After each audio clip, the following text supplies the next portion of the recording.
I believe we have led the way on how to deal with terrorism.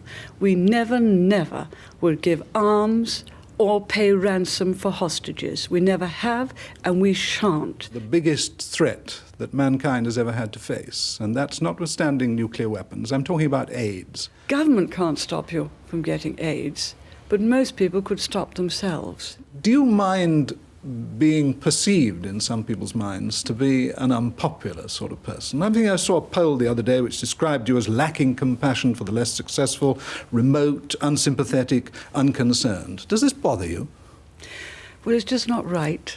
I have to take many tough decisions. We have to take decisions sometimes to close factories, to close businesses, or not to rescue them. And they say, oh, you're hard, you don't understand. This is one area in which you've failed, and that the lady now, in fact, has turned. No, please, the lady hasn't turned.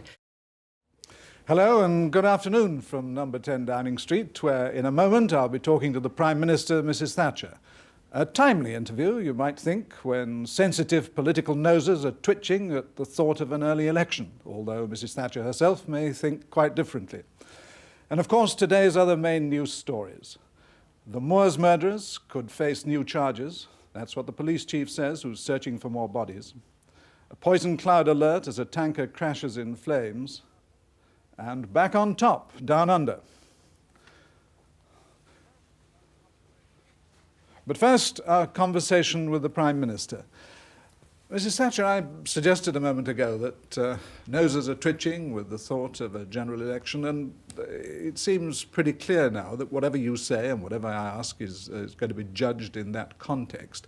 Are you affected now by talk of a general election? I think an election fever is being talked about much too much. I don't believe in dashing into an early election. We have a good majority. People know we're elected for a good long term, and I think they expect us to carry out the main part of our programme. And so at the beginning of the Queen's speech, I said, right, we've a programme for a full Parliament, and I, for one, hope we shall carry it out. It's seen as a very thin programme and one that can be ditched fairly easily if you decide to go to the country. Oh, I wouldn't say that. I think the most important thing of all is the Criminal Justice Act. It's a bill. I hope it will become an act. And I think that law and order looms very, very high in people's list of priorities. When an election does come, what are going to be the main issues? The main issues will be the absolutely fundamental ones about, first, how you run the economy. And as you know, it's expanding well. We've had 3 months of a good unemployment figures in the sense that they've been falling. The standard of living is higher than it's ever been, but it's more than that. It'll be about defence, where there's a clear-cut issue. You know our view, we need an independent nuclear deterrent. A nuclear deterrent's kept the peace, both against nuclear war and conventional war, for 40 years. It will be on trade unions, because what is proposed as far as the Labour Party is concerned is to deprive the ordinary member of the union of the right to go to court on a secret ballot. It'll be about privatisation and whether the opposition, if they were to carry out their policy, would deprive people of their equity stake in industry. It'll be about wider share ownership, which is our policy, and all of those things and many more, and the way in which we've run the health service better than any previous government. And I think myself that education will loom very large. Now, we'll come to some of those things in a moment, but you have talked about eliminating socialism completely as a second force in British politics. Is that a practical proposition, and is it a right one to aim at? I've never thought that socialism, as it goes further and further left, and it is really in tune with the British character. And I've always longed for the time when we had two main parties, government and opposition, which both believe fundamentally in the same things. Freedom under the law and backed up by a free enterprise society, rather similar to two fundamental parties in the United States, but both believing the same fundamentals. The fact is that once the Conservative Party took over the welfare state and ran it rather better than our opponents, there really was only one place for Labour to go, and that was further and further left. And that's why they oppose so much the wider ownership, which is right at the root and heart of our policy. That's why they want to nationalise everything. That's why they want to control everything. That's why they'd like more people in council houses. They want to control people's lives. We don't believe in running it that way. We want them to be much, much more independent to run their own lives and with the resources from their own earnings to do so. So it'll be absolutely fundamental on the kind of society and also on defence. Could the And Labour of course- Party survive another defeat at the polls, do you think? Well, I just hope that we will win the next election with a good majority, and I would hope the following one. Because by that time, the spread of ownership will be much wider. People will have got used once again to a freedom and a responsible society. And I don't think that they'd have any truck with socialism. You see, it goes further and further towards an East European kind of society. And I think and firmly believe that if those who look at us from overseas were convinced we'd never have a socialist government of the kind you see in Labour council chambers now, if they thought that was never a possibility, and they could be sure of it, sure we're a reliable ally, our whole prospects would be transformed. Well, now, some And of that's what I your want. senior colleagues are talking on those lines already, and I suppose people might be forgiven for thinking that a general election has started already. There's Mr. Tebbit talking about the loony left, the poison in the rose. There's Mr. Ridley talking about socialist councils as being stinking and rotten. Is that the kind of political language, which seems a little bit over the top, that you can go along with? Mr. Parkin, some of the scenes I've seen in Labour councils have been right over the top. Some of the scenes I've seen on picket lines I never expected to see in this country. It's not that we are saying they're over the top. It's in fact that they are over the top. But is that an example of the sort of rough language that we're likely to meet when the election comes, whenever it does? So long as Labour councils in power behave that way, so long as we see those scenes on the picket lines, it is not rough language, it is rough action that people are seeing, the rough action of Labour councils in power. And of course you have a duty not only to put your own policy, all the positive stuff, and I find that very much easier to put, as you know, because I'm naturally a much more positive, constructive politician. That's what I'm here for. But it is also one's duty to point up the alternative. I would probably use very measured language again, because it tends to be my habit and custom. But what I see sometimes on our screens isn't measured at all. Now, you, I suppose, would claim various successes, as you just have done. You've got inflation down, you've passed trade union legislation, but you are left with this enormous albatross of 3 million unemployed. And this is what you're going to be judged on, isn't it? I think it is only one factor upon which we shall be judged, because I think people have a pretty shrewd idea of some of the problems. For example, we have seen a technological revolution. I don't need to talk to you in television about that. You see it, you use it. People who work in industry have seen enormous changes. They've seen the whole age of the silicon chip and the changes it's brought about. They know we can produce far more goods with far fewer people, and therefore we have to extend business into new spheres. We're lucky that we have a good fuel economy with oil and coal. We're lucky that we have a very, very good financial sector in the city, which earns us a great deal of money. We're lucky that manufacturing industry is coming up. We're lucky we're getting more small businesses and more self-employed, because that's where the new jobs are going to come from. We're lucky that there have been created 1 million new jobs in the last 3 years. That's going in the right direction. It's not yet showing quite on the unemployment registers as it should, because as you know, the population of working age is still increasing and will be for another 2 or 3 years. But the last 3 months on the unemployment register have shown the right trend, and 1 million new jobs in the last 3 years. Had I predicted that at the time, people wouldn't have believed it. So they're going in the right direction by efficient, responsible, flourishing industry and people working together, and less them and us. That's all in the right direction. But that enormous rump of 3 million people unemployed from the old industries are going to be with you forever? No, not forever. It will depend how quickly we change and adapt. Don't forget, in a way, we've seen this in history before. When mechanization came to farm work, when it came into the factories. But with mechanization and with new inventions came all sorts of new industries. And we must be right up front on those. And we are doing quite well on the electronic industries, although I'd like to see us doing better.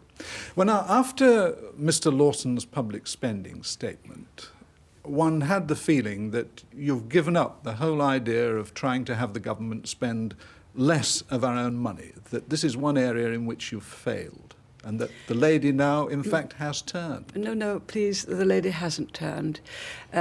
If you look at the public spending, you'll see that as the national income goes up, we are now spending a smaller proportion of it for public spending, which is quite right, because it's right that when people work harder and longer, and some of them do two jobs, that they should have more of their own money to spend. Anyway, they spend it better, and they work rather more for their own families than they do for the state. So proportionately, it's still coming downwards. We did decide to spend some more on health, an extra 600 million over and above what we had spent. The demands are enormous. The research comes on and brings new remedies. And we've also, as you know, decided to give the teachers, because they're very important in education, a deal that is extremely good indeed. If they accept it, they will have on average 27% more. But isn't that going to open the floodgates for Labour other public service over and sector above jobs? Inflation.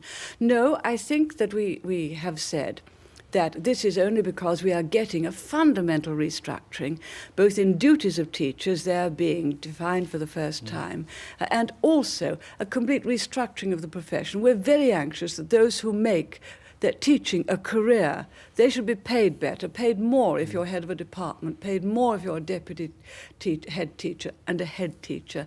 If we're going to get the very best people into teaching, they've got really to see really good incomes at the top and well on the way up too. So it's not just an ordinary wage increase, salary increase. It is a fundamental change, and I think most teachers will welcome it. Well, now, Mrs. Thatcher, you're back from the United States, apparently well satisfied that with what how Ronald Reagan described his relationship with Iran, his secret arms sales to Iran. I think the ordinary man in the street here is a bit puzzled as to why you have no reservations about this when 14% of Americans say that they believe him, the rest do not. Mr. Schultz himself, the Secretary of State, has reservations about it, almost to the point of resignation, one hears. Why not you? I believe we have led the way on how to deal with terrorism. We never will give arms or pay ransom for hostages. We never have, and we shan't. And that is the right way to go about it. And indeed, if ever one were to do so, then all that you would do would be to encourage the taking of more hostages. I know it's a tough line, but it's a right one, and I'm very much aware of the people who have hostages still in the control of the terrorists. I'm aware of their anxieties. Now, that's our line. That also is the President's line. But it's one that many people think he's given up on. He reaffirmed that on television and said that was not why a very small load of arms went to Iran. So he says that his policy is the same as ours. And don't forget that he very quickly supported us. He was in the lead on supporting Britain on taking action against Syria. So as I indicated before, the policies are the same. Can I just, in the few minutes we've got left, turn to something which is being spoken of as the biggest threat that mankind has ever had to face, and that's notwithstanding nuclear weapons. I'm talking about AIDS. Is there any truth in the suggestion one hears that this government has been dragging its feet on AIDS because of your distaste for the whole subject, that you perhaps feel that being explicit in telling the public what it's all about would be somehow quite offensive? No, we haven't been dragging our feet on AIDS. You will have seen that the major booklet which we got out, which tells you a great deal about it, you will have seen some of the advertisements in the press. I think it was right to think very carefully before deciding to do a leaflet drop on every house. I think perhaps a few months ago that might not have been accepted in quite the explicit way in which it will now have to be made. And doubtless we shall get some complaints about it. You see, on this matter, government can't stop you from getting AIDS, but most people could stop themselves by taking the appropriate preventive action. We shall have to be very explicit, because I think that it's only when people realize the full enormity of the problem that is facing us that they will be prepared to have things coming through their letterbox which otherwise they would have found unusual. And I think we were right to think very carefully about it. Just 1 minute we've got to go. Can I just ask you this? Do you mind being perceived in some people's minds to be an unpopular sort of person? I think I saw a poll the other day which described you as lacking compassion for the less successful, remote, unsympathetic, unconcerned. Does this bother you? Well, it's just not right. And you wouldn't be human if it didn't bother you, would you? Yes, of course it does. Because I know it isn't right, and most people know it isn't right. And I don't know how to put the right view across. Why do you think it is then that if you feel that this is wrong, that people I'll are tell getting you the wrong why I idea think it about happens. you? Because when you're here, you have to take some tough decisions. And they're lonely decisions, although you take them, the big ones, obviously, with your ministers and things like Falklands with your whole cabinet. We had to take a decision with a group over Libya. People didn't understand it at first. I think they now understand it. I have to take many tough decisions. We have to take decisions sometimes to close factories, to close businesses, or not to rescue them. And they say, oh, you're hard, you don't understand. I understand that you can't go on shoring up factories that aren't efficient. I understand that in the long run, people's hope for a job is to get flourishing factories, flourishing business. But the short-term decisions would appear hard. Actually, they're the kind of decision which does make it much better for you in the longer run. Freedom incurs responsibility. That's why many men fear it and many women fear it.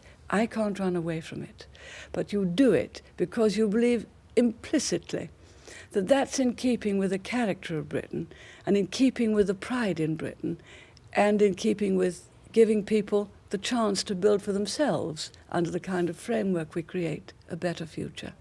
Prime Minister, thank you very much indeed for talking to us. Thank you. Well, now we turn to the rest of the news.